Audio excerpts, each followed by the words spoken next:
किस डायरेक्शन में, राइट। अगर मूवमेंट, अगर हम इसको देखेंगे एस की वैल्यू, जैसे आप देख रहे हो कि अगर इलेक्ट्रॉन मूव कर रहा है तो सर्कुलर पाथ में मूव कर रहा है, अगर इधर से मूव कर रहा है और हो सकता है इधर से मूव कर रहा हो, ठीक है, तो इसको क्लॉकवाइज बोलेंगे और इसको एंटी क्लॉकवाइज,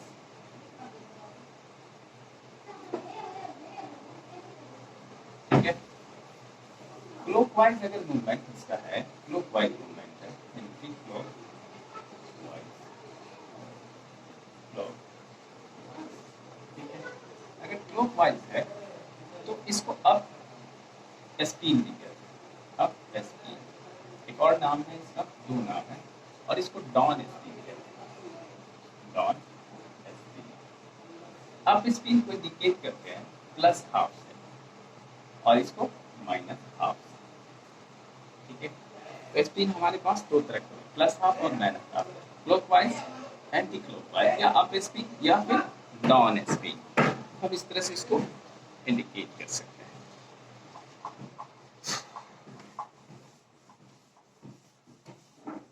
अब हम लोग देखते हैं कि किसी भी ऑर्बिटल में, किसी भी ऑर्बिटल में इसका अब समरी सबको मिला के हम लिखते हैं, ठीक है। इसका एक समरी देख लो, समरी क्या हो सकता है। Azimuthal quantum number, principal quantum number किसको बोलते हैं, प्रिंसिपल क्वांटम नंबर, जिसको हम लोग एन लिखते हैं। ये सिंपल वर्ड में अगर समझो तो साइज को इंडिकेट करता है। Azimuthal quantum number, azimuthal quantum number जिसको एल कहते हैं, ये शेप को बताता है, ठीक है। उसके बाद है magnetic quantum number, magnetic quantum number जिसको हम एम कहते हैं, ये इंडिकेट करता है इसको ओरिएंटेशन को, किस डायरेक्शन में मूव कर रहा है, ओरिएंटेशन यानी डायरेक्शन में, एक्स है, वाई है या जेड एक्सिस में, एक्सिस को बताएगा कौन एक्सिस में है, ठीक है। दूसरा है स्पिन क्वांटम नंबर, चौथा, जिसको हम लोग एस भी बोलते हैं या फिर एम एस कहते हैं, एस फॉर स्पिन ऐसे दिखाते हैं हम। ये डायरेक्शन ऑफ मूवमेंट को बताता है, direction of movement of electrons,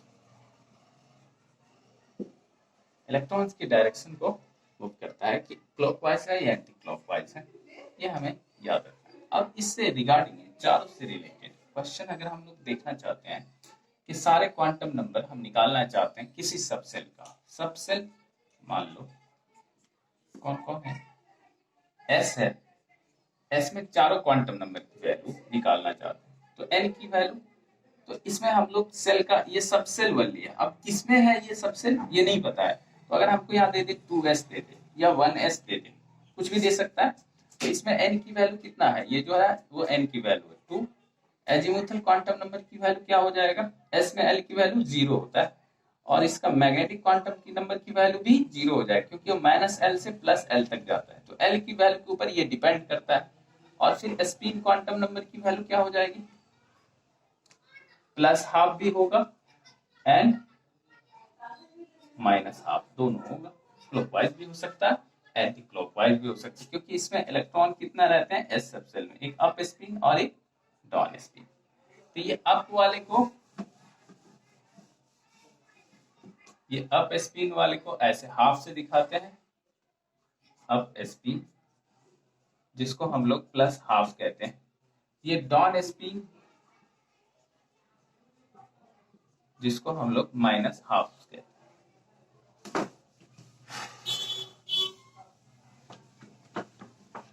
हम किसी का भी निकाल सकते हैं, मान लो कि हमने 3D का निकालना है, 3D का चारों क्वांटम नंबर्स निकालना है, तो यहाँ पे स्पिन क्वांटम नंबर की वैल्यू n की वैल्यू क्या हो जाएगी 3, l की वैल्यू क्या हो जाएगी d में l की वैल्यू 2 होता है, ml मैग्नेटिक क्वांटम नंबर की वैल्यू क्या हो जाएगा d, -l से प्लस है, l की वैल्यू कितना है 2 है, तो -2 -1 0 +1 और +2 हो जाएगा। स्पिन क्वांटम नंबर की वैल्यू क्या हो जाएगा? ये तो सिंपल +12 एंड -12 ही होता है, क्योंकि सब ऑर्बिटल में दोनों वैल्यू आएंगे, क्योंकि उसमें हर एक ऑर्बिटल में हम इलेक्ट्रॉन को ऐसे और ऐसे दिखाते हैं, इसका +12 और इसका -12, ये +12 होगा और ये -12 होगा, नीचे वाला ये क्लॉकवाइज होगा और एंटी, क्योंकि ये इलेक्ट्रॉन दोनों नेगेटिव चार्ज होता है, वो अपने चार्ज को, अपने रिपल्सन को कम करने के लिए अपोजिट डायरेक्शन में मूव करता है। ठीक है, इस तरह से हम लोग दिखा सकते हैं। अगर हमारे पास क्वेश्चन आ जाए कि मान लो पी सब सेल है, इसके अंदर 3 ऑर्बिटल है, 1 2 2p है, इस एक पर्टिकुलर ऑर्बिटल का, इस ऑर्बिटल का 3 ऑर्बिटल है इसमें, 1 2 3, इस पर्टिकुलर ऑर्बिटल का चारों क्वांटम नंबर निकालना पड़े तो हम कैसे निकालेंगे? है तो ये पूरा एक ही सबसे, तो n की वैल्यू तो इस पे डिपेंड करता है, कौन सा सेल पे, ये 2 हो जाएगा, और l की वैल्यू हमें पता है, p में l की वैल्यू 1 होता है, लेकिन हम ml की वैल्यू निकालेंगे तो क्या होगा? क्योंकि हमें पता है कि ml की वैल्यू क्या होता है, -L2 + L, ये हो जाएगा -1 0 और +1, लेकिन हमको इस पर्टिकुलर ऑर्बिटल का पूछ रहा है, तो इसका -1 और इसका 0 और इसका +1 होगा।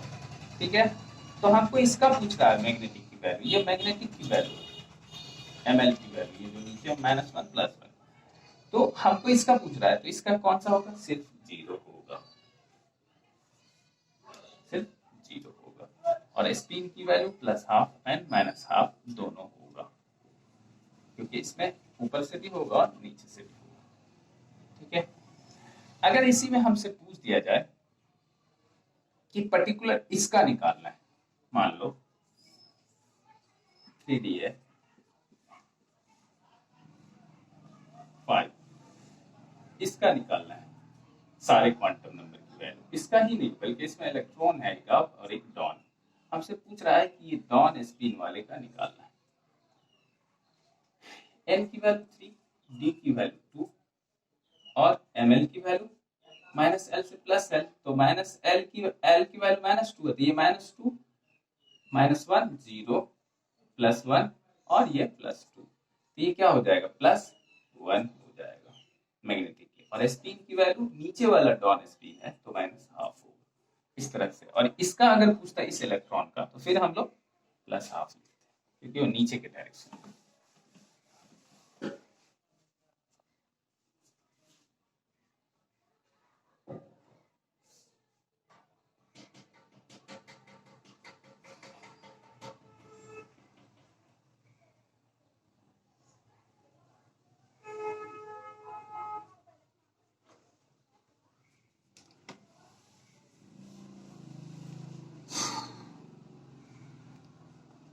अब इसके बाद हम लोग इसका नया एक और इससे एडवांस चीज जानना चाहते हैं, nodal surface, nodal surface and nodal plane, जिसको हम लोग सिंपली नोड भी कहते हैं, नोडल सरफेस और नोड भी कहते हैं।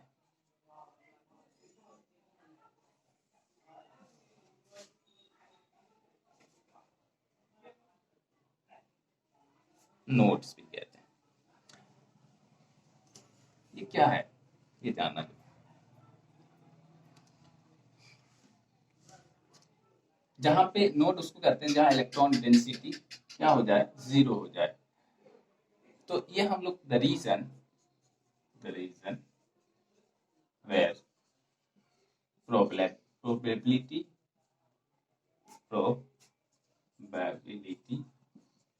density of electrons is 0 is called node. 0 is called nodal surface और नोड। ठीक है, तो जहां पे नोड होगा वहां साई स्क्वायर की वैल्यू क्या हो जाएगी, 0, that means it indicates node.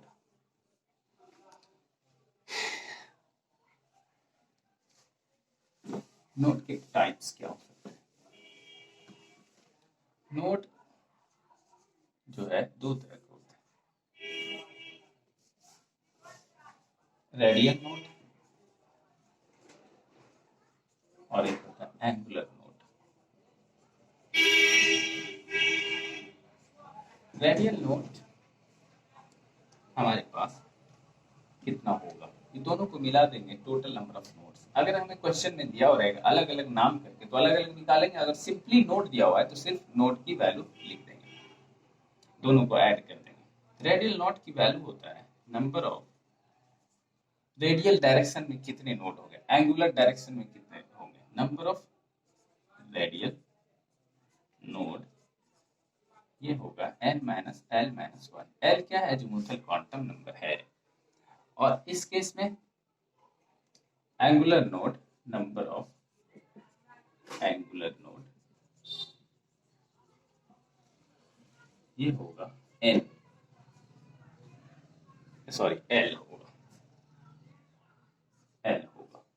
अगर हमसे पूछा जाए total number of node, total number of node, तो ये होता है रेडियल नोड प्लस एंगुलर, ठीक है। तो इस दोनों को हम लोग जोड़ देंगे, n minus L minus one plus L, तो एल एल तो कट जाएगा, हमारे बचेगा क्या, n minus one. Total number of node को n माइनस वन से भी निकाल सकते हैं। अब देखो हम नोड को कैसे अप्लाई करेंगे। मान लो कि हमारे पास 3p सबसेल है, इसका रेडियल नोड और एंगुलर नोड निकालना चाहते हैं, रेडियल नोड या फिर एंगुलर नोड। रेडियल नोड हम निकालेंगे n minus L minus one, N की वैल्यू यहाँ 3 है और एल पी में कितना होता है 1 माइनस वन, इक्वल टू क्या हो जाएगा 1, और इसमें एंगुलर नोड की वैल्यू एल होता है, तो एल की वैल्यू तो 1 है ही। तो टोटल अगर हम निकालेंगे टोटल नोड्स, ये क्या हो जाएगा 1 प्लस वन, डायरेक्टली हम 2 लिखेंगे। अगर फॉर्मूला से लिखेंगे n माइनस वन तो 3 माइनस वन इक्वल टू 2, तो इसके बराबर हो जाएगा।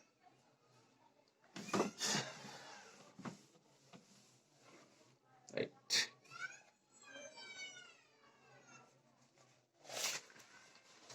हम इसको फिर इसका कुछ ग्राफिकल रिप्रेजेंटेशन है कि नोड को हम कैसे दिखा सकते हैं।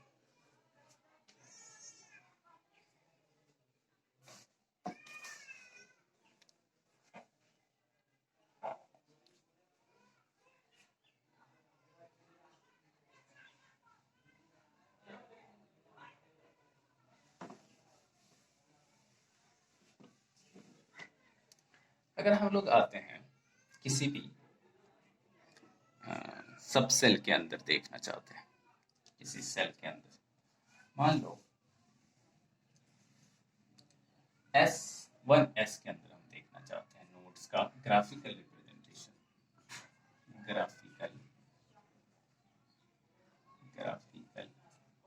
रिप्रेजेंटेशन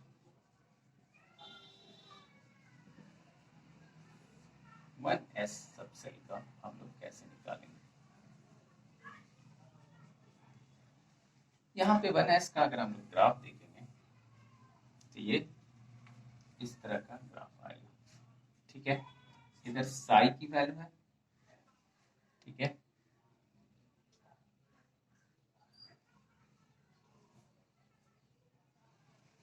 ये साई वर्सेस रेडियस नैनोमीटर में होगा, ठीक है। अगर आप देखो यहाँ पे 1S रहे या 2S रहे, कोई भी S का हम लोग देखते हैं, तो यहाँ से अगर हम लोग इलेक्ट्रॉन, यहाँ न्यूक्लियस है, इसके पास इलेक्ट्रॉन डेंसिटी, तो जितना यहाँ पॉजिटिव चार्ज है अंदर में, तो इसके नजदीक में ज्यादा होगा इलेक्ट्रॉन, वेव फंक्शन इलेक्ट्रॉन की डेंसिटी ज्यादा होगा, और ये नीचे पेरिफेरी के पास घटता चला जाएगा। हम इधर से इधर मूव कर रहे हैं। अगर हम लोग ये 1S का ले लो, अगर हम 2S का देखते हैं तो क्या होगा, 2S का, 2S के साथ क्या है कि इसका ग्राफ जो होगा थोड़ा सा स्पेस जा करके इसमें फंक्शन का रेडियस के साथ। ठीक है, अगर यही चीज साई स्क्वायर के टर्म में देखेंगे, यही चीज साई स्क्वायर के टर्म में, ये सिंपल वेव फंक्शन के टर्म में है।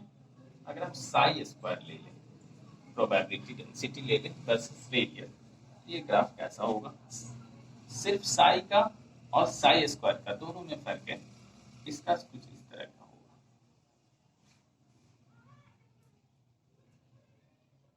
ठीक है, अब इसका ग्राफ गलत बन गया, इसका ग्राफ होगा इस तरह का। ठीक है, अगर ये साई स्क्वायर कर लिए तो ऐसा हो गया, अगर इसमें भी साई स्क्वायर ले लें तो ये ग्राफ अब चेंज होकर के कैसा हो जाएगा? इस तरह से हो जाएगा।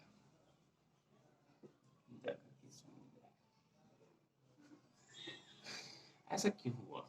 मेनली हमको इसको दिखाना था, डेंसिटी को। इसके अंदर क्या है कि यहाँ से यहाँ न्यूक्लियस है और इसमें हम लोग इधर से मूव करते हैं, इधर से, तो इलेक्ट्रॉन क्लाउड क्या होगा? बाहर में ज्यादा होगा, और जैसे न्यूक्लियस के अंदर आएगा जीरो आ जाएगा, ऊपर से चले इधर से चले न्यूक्लियस के अंदर जीरो। इसमें भी क्या है, 2s का जो शेप होता है, अंदर में न्यूक्लियस है और इलेक्ट्रॉन क्लाउड इसके चारों तरफ, लेकिन बीच में एक स्पेस रहता है जो खाली रहता है, बीच में एक पट्टी रहता है खाली, और उसके बाद फिर इलेक्ट्रॉन क्लाउड। ये जो खाली जगह है, यहाँ पे साई स्क्वायर की वैल्यू क्या हो जाती है? जीरो, इसलिए ड्रॉप्स कर जाता है, जिसको हम लोग नोड भी कहते हैं। इस तरह का सिर्फ 2s सब सेल में होता है, 1s में ऐसा नहीं होता। ये 2s है और ये 1s है, व्हाइट बैंड रहता है इसके बीच में स्पेस।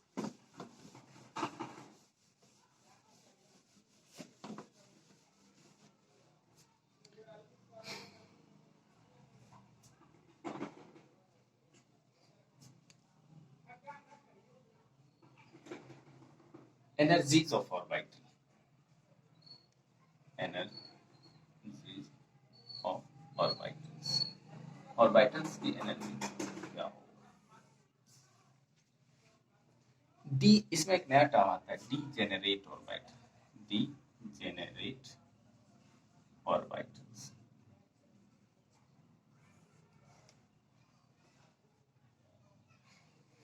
डीजेनरेट ऑर्बिटल किसको बोलते हैं?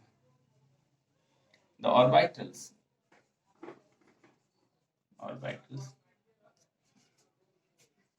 which having same energy level, same energy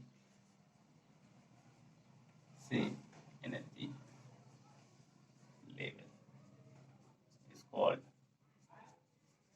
degenerate orbital, degenerate orbital।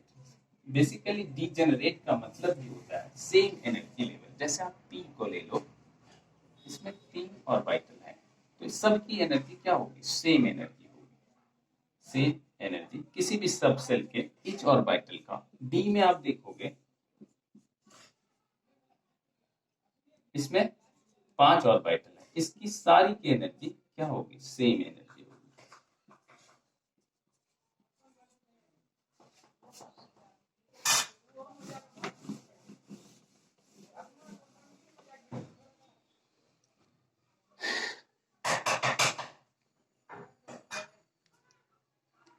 जैसे हम लोग इसमें एक बात जानते हैं कि सेल के अंदर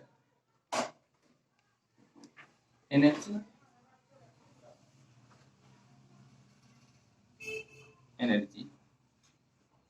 of energy increases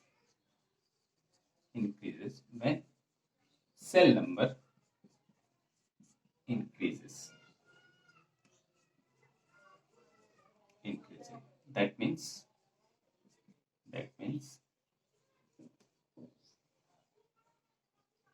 energy increase